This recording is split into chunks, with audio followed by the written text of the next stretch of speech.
नमस्कार बंधुरा आमार चैनेले सकलके स्वागत जानाच्छि।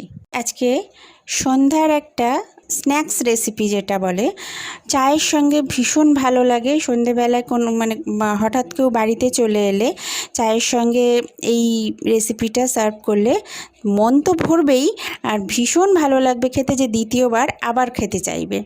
चलुन देखे निই कि रेसिपि निये एसेछि आजके। आमि एखाने पेंयाज कुचि करे निয়েছি। एकदम যতটা সম্ভব মিহি করে পেঁয়াজটা কুচি করতে হবে, এরকম লম্বা লম্বা করে, যেরকম আমরা পেঁয়াজি ভাজার মতন করে পেঁয়াজ কুচি করে নিতে হবে। তার সাথে যে যেরকম ঝাল খাবেন সেই অনুযায়ী কাঁচা লঙ্কা কুচি করে নিতে হবে। আর আমি এখানে প্রথমে 4 পিস পাউরুটি নিয়েছি। এবার পাউরুটি যদি পরে লাগে তখন আবার নেওয়া যাবে। আপাতত আমি এখন পরিমাণ মতন 4টে পাউরুটি স্লাইস নিয়েছি। এগুলোকে আমি টুকরো করে এর মধ্যে দিয়ে দিচ্ছি। আর পেঁয়াজ নিয়েছি বড় সাইজের 4টে। আমি আরেকটাও নিয়ে নিলাম 5টা স্লাইস নিয়েছি পাউরুটির। আর আমচুর পাউডার নিয়েছি। আমচুর পাউডার যদি না থাকে তাহলে চাট মশলাও দিতে পারেন। মানে খুব সামান্য একটুখানি আমচুর পাউডার দিলাম, একটু ভাজা মশলা দিলাম, আর 1 চিমটে মতন একটু খাবার সোডা দিলাম, যেটা বেকিং সোডা। আর কালো জিরে দিলাম। কালো জিরের পরিবর্তে জোয়ানও দিতে পারেন। লঙ্কার গুঁড়ো দিলাম আর চালের গুঁড়ো দিচ্ছি অল্প। এবার এর মধ্যে আমি 2টো ডিম ফাটিয়ে দিচ্ছি। চালের গুঁড়ো যদি না থাকে কর্নফ্লাওয়ারও দিতে পারেন। 2টো ডিম আমি এর মধ্যে ফাটিয়ে দিয়ে দিলাম। 3টে ডিম দিলাম আমি, কেননা পাউরুটির ভাগটা একটা বাড়িয়ে দিয়েছিলাম ওই জন্য। আর পরিমাণ মতন মানে স্বাদ মতন নুন দিলাম, আর খুব সামান্য একটুখানি চিনি দিয়েছি। এবারে জল এক ফোঁটাও লাগবে না, জল ছাড়াই এই সমস্ত উপকরণ একসঙ্গে মেখে নিতে হবে। বেশ ভালো করে তা একটু শক্ত করে মেখে নিতে হবে, যেন পাতলা না হয় সেটার দিকে খেয়াল রাখতে হবে। যদি খুব বেশি পাতলা হয়ে যায় তাহলে একটু কর্নফ্লাওয়ার বা 1 পিস পাউরুটি সেটা দিয়ে ওই জলটাকে মেরে নিতে হবে।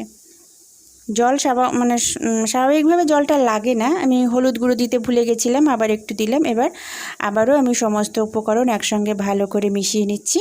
নিয়ে একটুখানি 5 মিনিটের মতন রেখে দিয়েছিলাম। 5 মিনিটের মধ্যে আমার কড়াইতে তেল গরম হয়ে গেছে।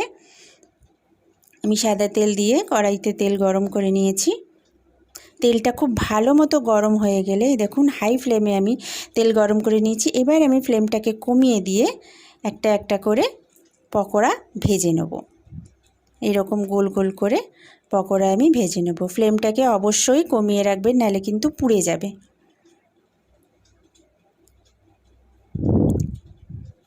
এরকম ছোট ছোট বলের মতো করে পকোড়া সাইজ করে, আর যদি মনে করেন এর থেকে একটু বড় সাইজ করবেন তাহলে এটা আপনাদের নিজেদের ইচ্ছা মতন দিয়ে আমি পকোড়াগুলোকে ভেজে নিচ্ছি। এবারে লো টু মিডিয়াম ফ্লেমে এইভাবে পকোড়াগুলোকে ভেজে নিতে হবে। বেশ হালকা হালকা বাদামি বা লাল লাল রং হবে। একটু কড়া করে ভেজে নেবেন, বেশি কড়া করতে যাবেন না, তাহলে পাউরুটি কিন্তু পুড়ে যাবে। যেহেতু পাউরুটি আছে একটু পুড়ে গেলে তেতো হয়ে যাবে। হালকা একটু এরকম লাল লাল রং হলে তুলে নেবেন। এটা হচ্ছে ব্রেড অনিয়ন পকোড়া। অসম্ভব ভালো লাগে খেতে, চায়ের সঙ্গে তো ভীষণ ভালো লাগে। আর যদি মনে করেন সস দিয়ে খাবেন তাও খেতে পারেন। তৈরি হয়ে গেছে ব্রেড অনিয়ন পকোড়া। আমি চায়ের সঙ্গে গরম গরম পকোড়া সার্ভ করে দিচ্ছি। তো বন্ধুরা, আমার এই ব্রেড অনিয়ন পকোড়া রেসিপি আপনাদের যদি ভালো লাগে তাহলে প্লিজ একটা কমেন্ট আর লাইক দেবেন, আর জানাবেন কেমন লাগলো। অবশ্যই বাড়িতে এটা ট্রাই করে দেখুন, নিশ্চয়ই ভালো লাগবে।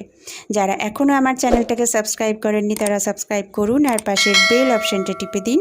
টিপে দিয়ে অলটাকে টিপবেন, তাতে আমার সমস্ত আপলোড করা ভিডিও নোটিফিকেশান আপনাদের কাছে পৌঁছে যাবে। ধন্যবাদ বন্ধুরা এই ভিডিওটা দেখার জন্য।